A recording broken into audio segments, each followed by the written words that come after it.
안녕하세요. 캐나다 회계사 주마입니다. 제가 지난 2달 동안 정말 정신없이 바빴어요. 그래서 영상도 많이 못 올리고 지난 2달 동안의 감사 기간이었습니다. 그래서 제가 예전에는 감사를 하는 입장이다가 이제 감사를 당하는 입장이 되니까 사람들이 왜 이렇게 감사쟁이들 싫어하는구나. 너무 뼈저리게 공감이 가는 거예요. 안 그래도 평소에 일상적인 업무만 해도 굉장히 많은데 거기에 거의 일이 배가 되는 느낌?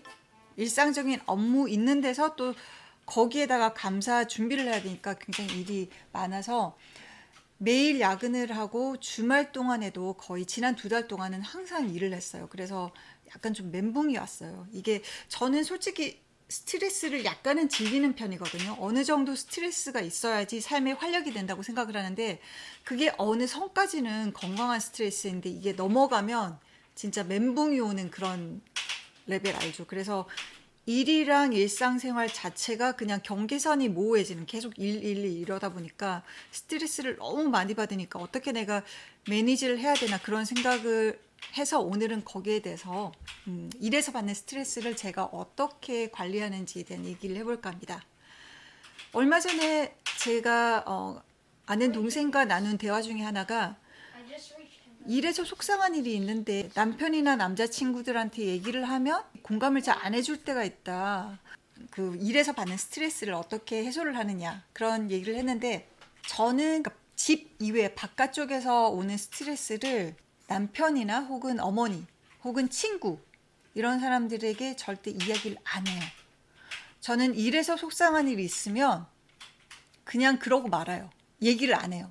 왜냐면 바둑 두시는 분들이 그 왜 대국 한번 치르고 나면 이렇게 복기를 하잖아요. 그래서 이수를 어떻게 뒀고 이수를 이렇게 뒀으면 이렇게 됐을 텐데 그 복기를 하는 것처럼 제가 속상한 일을 친구나 아니면 남편 혹은 뭐 친지들한테 얘기를 하면 복기가 된다고 생각돼요. 그러니까 그때 속상한 일을 한 번 더 겪는 거예요. 얘기를 하면서 더 열받아요.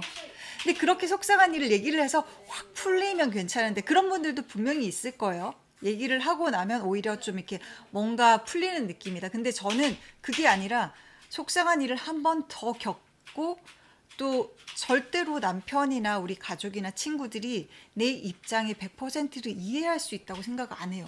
친구들이나 혹은 가족들이 이렇게 하는 게 낫지 않겠니라고 나름 걱정을 해서 조언을 해주는데 그런 조언들이 솔직히 내가 모르는 것들이 아니에요. 누구보다도 그 답은 제 안에 있다고 생각을 하거든요. 그래서 괜히 얘기를 해봤자 공감을 못 얻어서 오히려 더 속상하거나 좀 약간 자괴감, 상실감 이런 걸 가질 때가 더 많다고 생각을 해요. 저는 일단 그랬어요.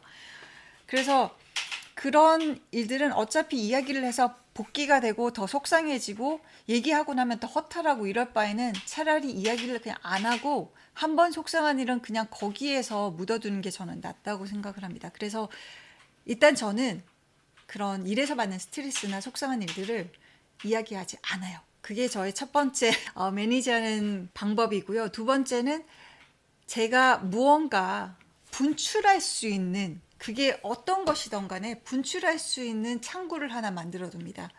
저한테는 그게 요즘에 있어서는 달리기예요. 예전부터 저는 조깅하는 걸 굉장히 좋아했는데 제가 가장 좋아하는 건 사실 날씨 좋을 때 호숫가에 가서 호숫가 물을 보면서 달리는 걸 굉장히 좋아해요. 저는 물을 굉장히 좋아하거든요.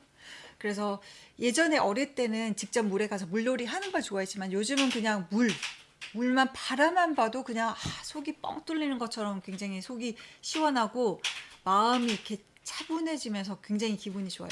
그리고 다행히도 저는 호숫가에서 좀 가깝게 사는 편이기 때문에 날씨가 좋을 때는 호숫가로 가서 이제 조깅을 하고 물 좀 이렇게 멍 때리고 물멍 때리고 집에 오면 마음이 확 풀리는 느낌이고 근데 요즘은 겨울이라서 날씨가 추우니까 그 대신에 이제 짐에 가서 하루에 한 5km 정도를 매일 뜁니다.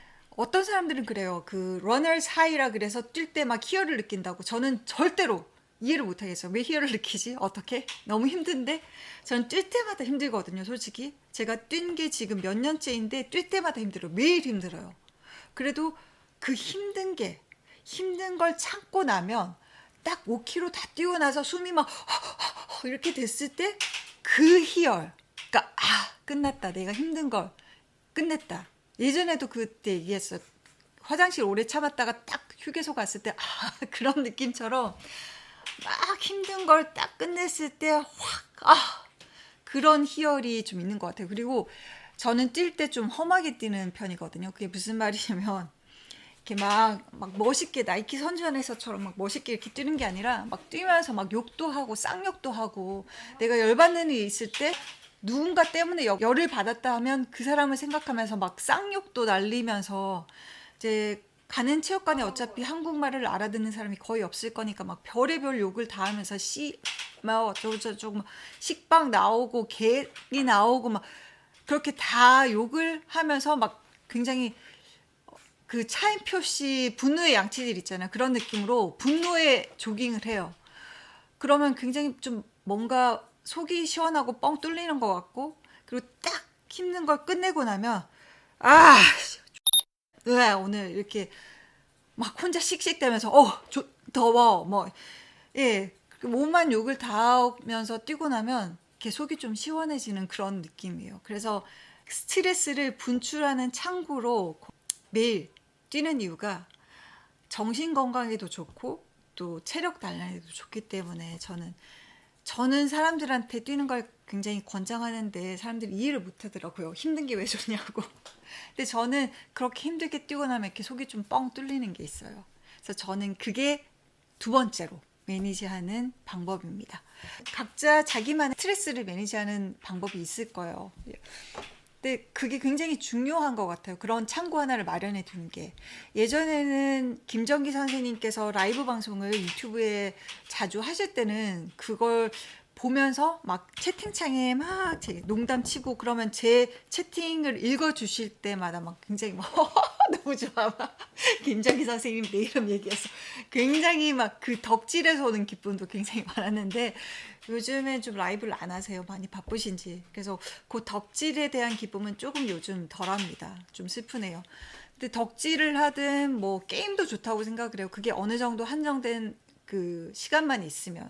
제 경우에는 이제 달리기를 하는 게 체육관까지 가는데 걸어서 15분, 오는데 15분, 30분, 그리고 뛰는데 30분, 그리고 돌아와서 뭐 샤워하고 정리하고 이런 것까지 해서 전체 하루에 1시간 반 정도를 꼭 할애하려고 해요.